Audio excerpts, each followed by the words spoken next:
Hello, beautiful community. The new basic principles of state policy of the Russian Federation on nuclear deterrence have been altered. Let's give this a quick analysis. Now, the key change is that we've gone from aggression that puts the very existence of the state in jeopardy to aggression that poses a critical threat to the sovereignty and or territorial integrity of Russia. There is an expansion of the definition of potential adversaries to include those who provide territory, airspace, resources for aggression against Russia and its allies. There are quite a few changes of emphasis and detail that I won't talk about.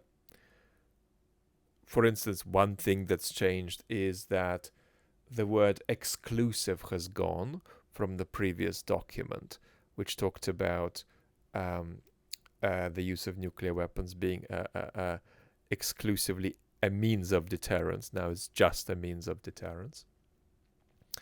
Now, this is the Kremlin formally saying for the first time that long-range missiles fired into Russian territory that are Western weapons fired by Ukraine could activate Russia's nuclear doctrine. So let's analyze this a little bit. The publication risk, date of this is meant to coincide with Biden's disinhibition of Ukraine with ATACMS in Kursk. Putin is trying to take advantage of the interim period between Biden and Trump. There is the popular argument that Biden is altogether crazy to disinhibit Ukraine in this way because he's endangering the world. And the answer to that is that that position is, in my view, unserious. It's certainly a serious position to argue against Biden's decision. That's entirely reasonable. For instance, I argue for it, but somebody could reasonably argue against it. But it's unserious to say that Biden is doing something altogether crazy, because that implies that Putin is sitting in the Kremlin and simply drinking matches there.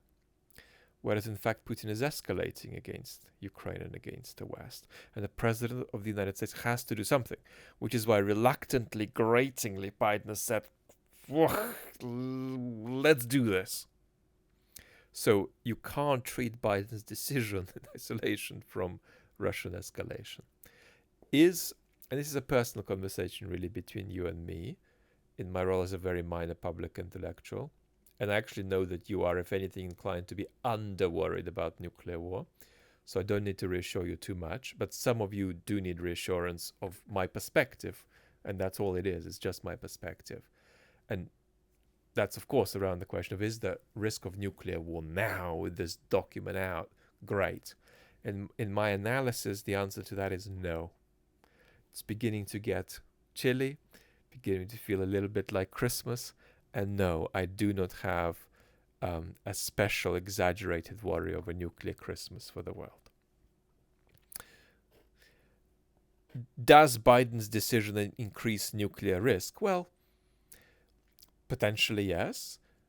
You can't oppose Putin's aggression substantively without impeding upon nuclear risk, one way or another. It is possible that you can make 6 or 7 decisions that elevate nuclear risk in the short term but reduce it in the medium-long term. That's always a possibility. I don't think that appeasing Putin comes without nuclear risk too. That's the problem. There is no nuclear risk-free, safe way of handling the crisis. Having said this, I wouldn't go as far as a small minority of analysts who literally argue that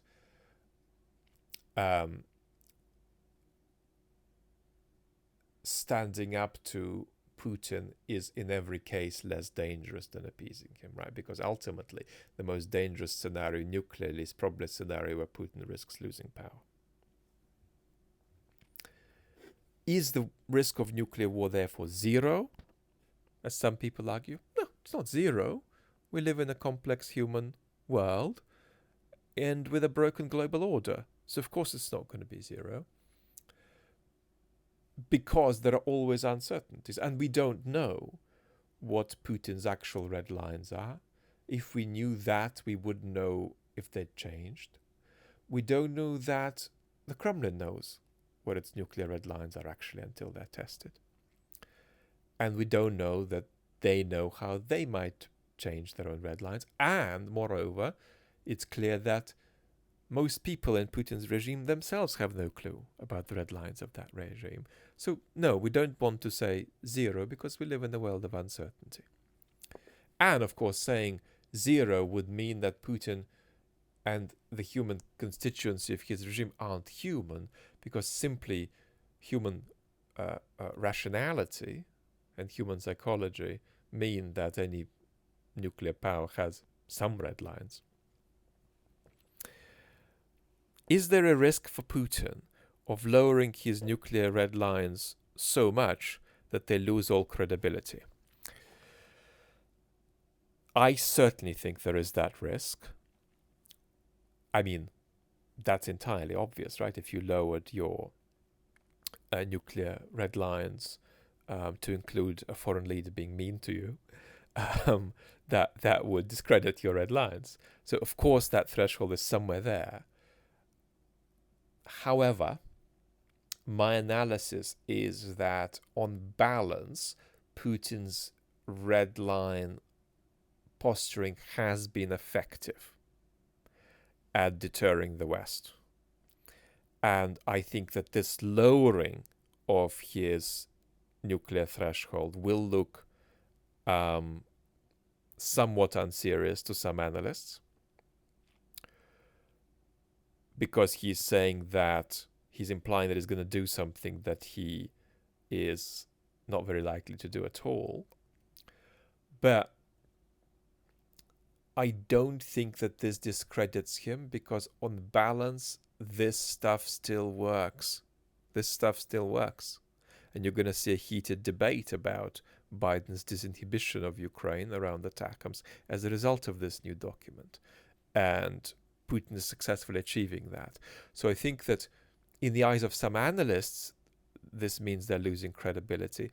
But this stuff is still effective on balance. But here is the most important takeaway. And that is that in good part, Putin's nuclear red lines are a mechanism of post-truth manipulation designed to paralyze the West. And I've actually done a main channel video that very few of you watched about this a couple of weeks back. So if you haven't seen it, I go through the 4 ingredients of Putin's nuclear posturing as post-truth manipulation. And I'm going to stick that over here if you're watching me on the chat channel. You can see it next if you haven't already. Lots of love.